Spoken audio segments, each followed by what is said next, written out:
Good morning, everybody. Welcome back to our installment of Scott's Selections here for Friday, September 4th. We're getting to today's play of the day. Quick recap of what happened yesterday. We ended up picking up a nice, easy winner with the Clippers -8.5, which was available on FanDuel at -110. One ended up climbing to roughly 9.5. Really not a sweat at all. First quarter was tied, and then the second quarter, Clippers took over, and they ended up winning the game by 20, like I thought they would. I mentioned on the Today in Sports Betting show, I didn't think the Nuggets would be able to score enough points to even get over 100, and they did not, and they got absolutely run out of the gym. It's going to be a long series for Denver. Probably a sweep or ending in 5, but Denver's just simply outmatched. And if Paul George can play as well as he did in game 1 of that series, putting up 19 points while shooting 6 of 13, which doesn't sound great, but compared to his numbers against Dallas, if he does that, the Clippers are going to have a lot of success moving forward. So a good win for them. Defensively, Beverly was great once again, provided a nice boost in 12 minutes. They'll play more, and their defense should get even better. So just keep that in mind moving forward. Montrez had a nice 15 points off the bench, and that was a very nice, easy winner. So going into today's NBA card, you have two matchups, and they're going to be the early game, which is game 3 between the Heat and the Bucks, as well as the game 1 of the Western Conference semifinal series between the Rockets and the Lakers. Now, the Rockets-Lakers game I thought about looking into for a play, but the truth is I'm really not interested because of the fact that Houston is such a tough team to prepare for that I didn't really want to lay it with the Lakers, and I kind of want to see how game flow dictates the totals and the spreads, etc. For game 1. So I'm going to pass on that one. But for the play of the day, we're going to be diving into game 3, the early game here between the Bucks and the Heat. And the play of the day is going to be on the Miami Heat +5, which is available on FanDuel at -110. Now, a couple reasons why I like the Heat in this spot. First of all, it's a bit of Groundhog Day because it seems like this line has been 5 for the first 2 games of the series, and it has. It opened up for game 1 roughly around 5 or 6. And Miami, of course, won outright pretty handily. Game 2, Milwaukee was also -5, -5.5.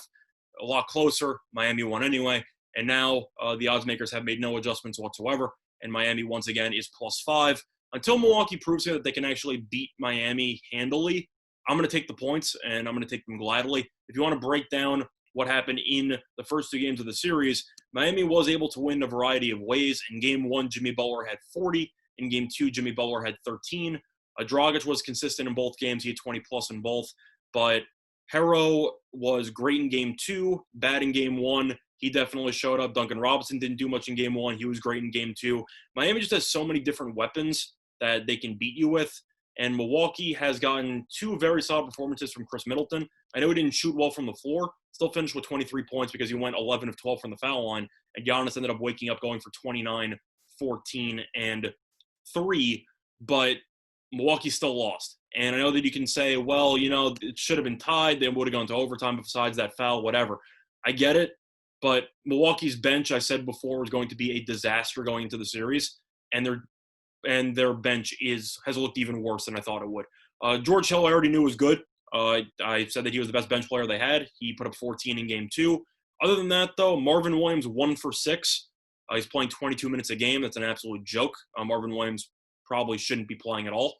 Korver, 10 minutes, 6 points, fine. Connaughton, 2 points in 12 minutes. He's done nothing lately. And DiVincenzo had 0 points in 8 minutes.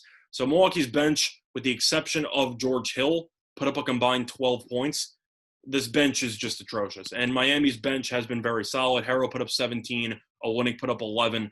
I know Nunn didn't really play much. He didn't do much. Iguodala played pretty good defense. He only scored 4 points. And Jones only played 7 minutes. But at least Miami knows how many people they should be rotating, and they actually keep the starting lineup in for a decent amount of the game, where Milwaukee kind of forces people to play, which is bizarre. If you look at the rotation, they have right now 10 guys that they rotate in and out, and I think it's roughly 3 too many. I think you should be using roughly a 7 or an 8-man rotation right now, especially with the fact that you're down 2-0. Do I think Budenholzer is going to change anything?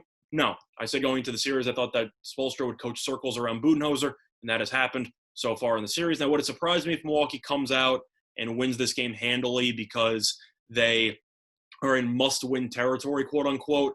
Not necessarily, because Milwaukee did still win 56 games this season. But until they actually prove it to me, I have to go with Miami because Miami has dominated them in the regular season. And the one win that Milwaukee has against Miami this season at all came in the bubble in the regular season, where Miami ended up benching Butler and Dragic, and they still trailed at the half before outscoring Miami by 20 in the fourth quarter. So Miami right now has won 4 of the 5 meetings, and they've won every meeting when all of the key players have played. So as of right now, I think that Miami's the better team than Milwaukee. And if they're going to keep forcing you to lay 5 with Milwaukee, I'm going to keep taking 5 with Miami. So the play that I once again for Friday, September 4th is going to be on the Miami Heat +5, which is available on FanDuel at -110. That's been this installment of Scott Selections here for Friday, September 4th. Good luck to all of you and your respective bets today. Bye, everyone.